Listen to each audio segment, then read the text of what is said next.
ঠান্ডা নেই বলে জানেন 31শে ডিসেম্বর থেকে প্রচুর ঠান্ডা পড়েছে। আর এই যে হুডি পরে টুপি পরে বসে গিয়েছি। তো ব্লগটা তো ডেইলি লাইফ এর আরও একটি রেসিপি ব্লগে সকলকে স্বাগত। আশা করি প্রত্যেকেই ভালো আছেন এবং সুস্থ আছেন। তো আমি আজকে বানাবো একটু নিমকি।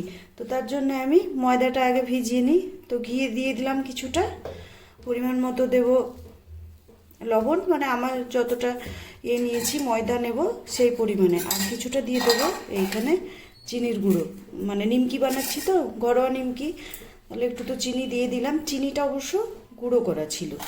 তো এবার আমি দিয়ে দেব ময়দা।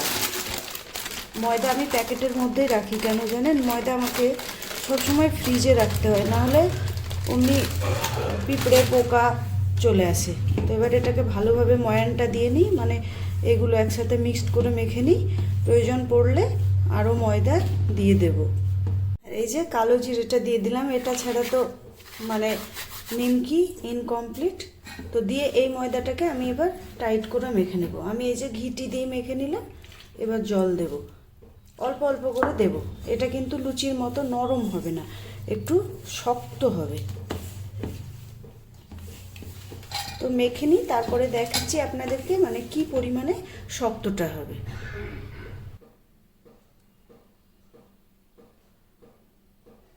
এই যে এই পরিমাণে একটু ঠেসে ঠেসে মেখে নিতে হবে ময়দা।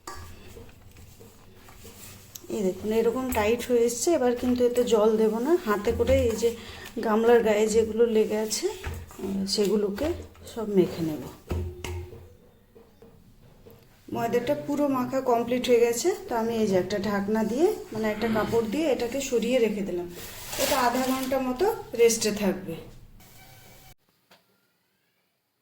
আজকে যে কি থেকে রান্না বান্না শুরু করব কিছুই বুঝে উঠতে পারছি না। এদিকে তো এই পরোটা সেকছি, আর তার সঙ্গে যে কি হবে, মানে একদিকে হবে ফ্রাইড রাইস মাছ, একদিকে হবে চিকেন, মানে আজকের ব্যাপারটা হচ্ছে হচপচ। তো চলুন টুকটুক টুকটুক করে কি করি পুরোটাই আপনাদেরকে দেখাচ্ছি।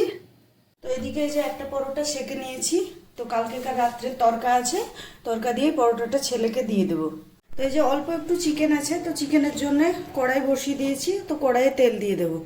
আজকে চিকেনটা একদম অন্যরকমভাবে বানানো হবে। তেল গরম হয়ে গেছে। আমি এতে আগে মশলা দেব না, এত গায়ে ছিটাই। তো হলুদটা দিয়ে দিলাম, দিয়ে আদা রসুন বাপরে। তারপরে এখানে আমি পেঁয়াজ টমেটো কাঁচা লঙ্কা সব একসঙ্গে বেটে রেখেছি, এটা দিয়ে দিলাম। দিয়ে আমি এটা একটু কষিয়ে নেব ভালোভাবে। তো মশলাটা কষিয়ে নিই। এতে আরও র্যান্ডাম কিছু মশলা দেব। এখানে দিয়ে দিলাম জিরের গুঁড়ো, আর তো হ্যাঁ একটু ধনের গুঁড়ো, এই যে ধনে ভাজার গুঁড়োটা একটু দিয়ে দিলাম। আর লবণ তো দিতেই হবে স্বাদ মতো। এত ঝটঝট ঝটঝট করে আজকে রান্নাটা করতে হবে বলে বোঝাতে পারছি না, অনেক কাচাকুচি আছে। কালকে ছেলে চলে যাবে, মনটা তো খারাপ, কিন্তু রান্না তো করতেই হবে বন্ধুরা।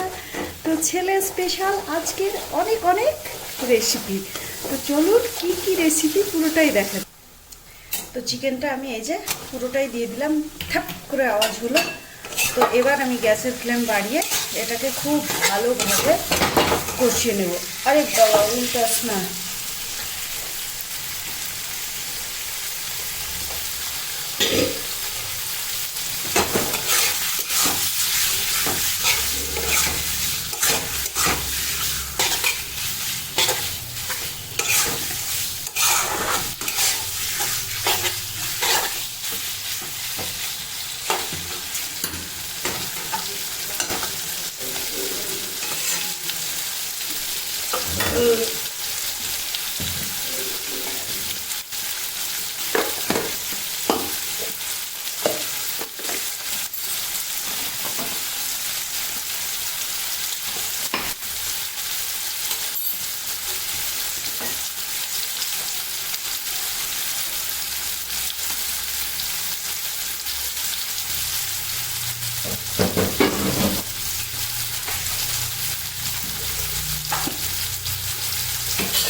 তো দেখি চিকেনের কি অবস্থা।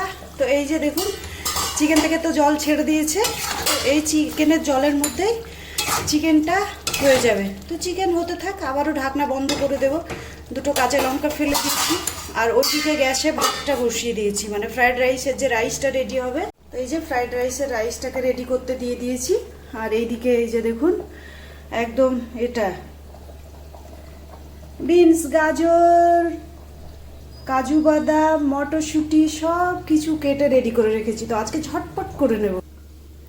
তো ফ্রাইড রাইসের এই যে সবজি ভাজার জন্য দিয়ে দিয়েছি। কড়াই গরম হয়ে গেছে। আমি এখানে ঘি দিয়ে দিলাম। তো আরও ঘি লাগবে, এটা কেনা ঘি। আর এইটা এই যে দেখুন, এইটা হচ্ছে বাড়ির ঘি। দুটো ঘি দেখেছেন কত তফাৎ। বাড়ির জিনিস একদম খাঁটি হয় সব সময়। আজকের রান্নাবান্না সেই হবে, একদম ঝটঝট, কত সময় নাই ধরে করার মতো। তো সেই করে নিচ্ছি। এই যে আমার প্রসেস, কৌটোতে কত ঘি লেগেছিল। তো এটা কি করব, দুটো ভাত ভরে দিয়েছি, দিয়ে এটাকে নাড়িয়ে নিচ্ছি, তাহলে ঘিগুলো ভাতের সঙ্গে। এত তাড়াহুড়ো করছি কেন জানেন? আজকে অনেক কাচাকুচি আছে, কালকে ছেলে চলে যাবে সকাল 10টার ট্রেনে। তো কাচাকুচিগুলো না করলে শুকাবে না। ওই জন্য মনে হচ্ছে আজকে মা দুর্গার মতো যদি 10খানা হাত হতো, তো চারিদিকে চালিয়ে কাজ করে নিতাম। তাই আজকে রান্না বান্নাটা অনেকগুলোই হচ্ছে, কিন্তু কি বলুন তো, একদম প্রপার হচ্ছে না। তো যেমন হচ্ছে তেমনই আপনারা দেখবেন। ওকে, ফ্রাইড রাইসের সবজি অলমোস্ট ডান। তো আমি একটু লবণ দিয়ে দেবো, আর এখানেও একটু পরিমাণ মতো চিনি দিলাম, বুঝেছেন? আলাদা করে আর চিনি দেবো না। দেখুন কেমন শর্টকাট প্রসেসে বানাচ্ছি, একদম লেন্দি প্রসেসে যাচ্ছি না। এবার দিয়ে দেবো রাইসগুলো। এই যে মাছ ঝরিয়ে রেখেছিলাম, এটা কিন্তু প্রপার, মানে কি বলুন তো, ফ্রাইড রাইসেরই কিন্তু আমি একটু শর্টকাট বানাচ্ছি। এবার আমি এটাকে নেড়ে দেবো। হা হা হা, आई है चांदनी मुझसे कहे नहीं हूँ, मेरे गली मेरे घर प्यार कर हो प्यार कर। এবার আমি চিনি দিয়ে দিলাম পরিমাণ মতো। আপনারা যে যেমন মিষ্টি প্রয়োজন মনে করবেন সে তেমন দেবেন। আমি দিলাম, এরপরে কিন্তু চেক করব যে মিষ্টি আমার কেমন হয়েছে, তারপরে না হলে আবারও মেশাবো, বুঝেছেন? আর এখানে দিয়ে দিলাম গরম মশলা, সব রকমের মশলা দিয়ে যে বিরিয়ানি মশলাটা বানিয়ে রাখি সেটার গুঁড়ো দিয়ে আবারও এটাকে উল্টে পাল্টে নাড়বো, যেন চিনিটা সব দিকে লেগে যায়। হ্যাঁ, তবে একটা কথা বলতে আমার মনে নেই, আমি কিন্তু এখানে একটু লবণ দেব চিনিটা ব্যালেন্স করার জন্যে, বুঝেছেন? তো এই যে পরিমাণ মতো লবণ দিয়ে দিলাম, কিন্তু এটা আমি চেক করব, তারপরেও যদি কম বেশি হয় তাহলে আমি সেটাকে দেব। তখন আপনারা বলবেন না যে আপনি পরিমাণ মতো দেননি বলে আমাদের হয়নি, বুঝেছেন? ऐसा मत বলিয়ে। তো এটাকে উল্টে পাল্টে নাড়াচাড়া করি। একটু ক্যামেরাটা বন্ধ করছি, আবারও আসছি। ফ্রাইড রাইস একদম কমপ্লিট। তো আমি এই যে ঢাকনাটা বন্ধ করে দিলাম, দিয়ে এই দেখুন গ্যাসও বন্ধ করে দিলাম, হয়ে গেল ঝটঝট। আর এদিকে চিকেন কিন্তু আমার রান্না কমপ্লিট হয়ে গেছে। তো এই যে ডিম দুটো কি বলুন তো কেটে দিব। তো এবার চিকেনটাও নামিয়ে নিই। ডিম দুটো কি বলুন তো সকালে সেদ্ধ করেছিলাম খাবো বলে, খাওয়া হয়নি, এখন অনেকটা বেজে গিয়েছে, তাই ভাবলাম চিকেনের উপরেই দিয়ে দিই। অলমোস্ট চিকেন ডান। ওকে, তো এই যে চিকেন নামিয়ে নিয়েছি। তো এবার একটা ডাইনিং টেবিলে রেখে আসি, গিয়ে খাওয়ার সময় আবারও দেখাবো। কড়াই দিয়ে দিয়েছি। এই যে কড়াইয়ের মধ্যে পাবদা ছেড়ে দিলাম। আমি আগেই ভয়ে কিন্তু পালাই যে এত গায়ে ছুটে মাছ ভাজা হয়ে গেছে। তো আমি এবার পেঁয়াজ বাটাটা দিয়ে দিলাম। পেঁয়াজ, এতে টমেটো, কাঁচা লঙ্কা, শুকনো লঙ্কা সবই আছে। এতে র্যান্ডাম যে মশলাগুলো হয় সেগুলোই দিয়ে দিলাম, হলুদ, লঙ্কা, ধনে আর বাস। এবার একটু মশলাটা কষিয়ে নিই। মাছটা হয়ে গেলে রান্না বন্ধ করে দিয়ে এবার বাথরুমে যাব, কাপড়গুলো কেচে নেবো, কারণ কি 11টা বেজে গিয়েছে। ভীষণ টেনশন হচ্ছে, মনটা ভীষণ খারাপ হয়ে গেল। কেন কি ব্লগটা বানাতে বানাতেই আমার ফোন হ্যাং হয়ে গেল।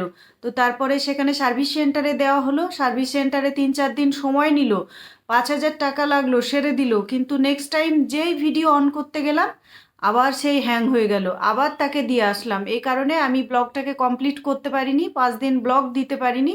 তো আমি ইনকমপ্লিট ব্লগটাকেই আজকে শেয়ার করছি। তো প্রত্যেকেই আমার ব্লগটা দেখবেন, কেমন হয়েছে অবশ্যই জানাবেন। প্রত্যেকেই ভালো থাকবেন, সুস্থ থাকবেন, নিজের খেয়াল